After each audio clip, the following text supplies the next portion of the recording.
అందరికీ నమస్కారం.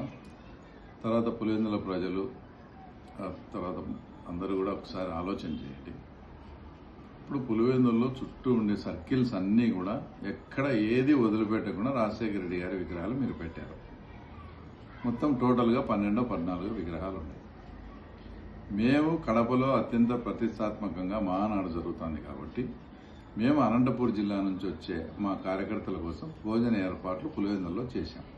ఆ భోజనం ఏర్పాట్లు ఆ డైరెక్షన్ల కోసం ఒక 4 చోట్ల మేము అలంకరణ చేసుకోవడం జరిగింది. అది కూడా ఆయన విగ్రహానికి తాకకుండా ముందు జాగ్రత్త తీసుకోవడం కూడా జరిగింది. కానీ దాన్ని పెట్టుకొని రాజశేఖర రెడ్డి విగ్రహానికి జెండాలు కట్టినారు, అది కట్టారని దాన్ని పెద్ద రాద్ధాంతం చేసి ఈరోజు ఒక 15 మంది దాదాపు దుండగులు వచ్చి అవన్నీ తీసి పారేసి కాళ్ళతో తొక్కి ఈ రకంగా చేయడం ఇది ఏమన్నా సబబేనా?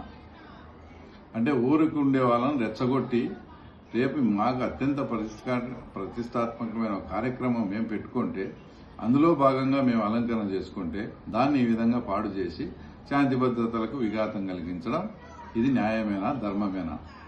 ఇప్పుడే చెప్తున్నాను, ఇంతవరకు ఎప్పుడే కానీ గవర్నమెంట్ వచ్చినప్పటి నుంచి కూడా నేను కక్ష సాధింపు చర్యలకు పోలేదు.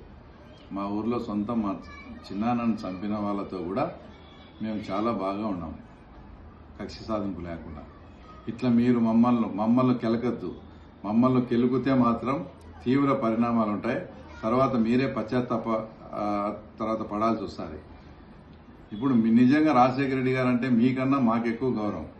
మీకు నిజంగా రాజశేఖర రెడ్డి మీద అభిమానం ఉంటే గత 5 ఏళ్ళు ఆయన ఫోటో లేకుండా చేసినారు. మీకు నిజంగా రాజశేఖర రెడ్డి మీద అభిమానం ఉంటే రాజశేఖర రెడ్డి సొంత తమ్ముని చంపినారని మీరే అభియోగాలు ఎదుర్కొంటూ ఉన్నారు.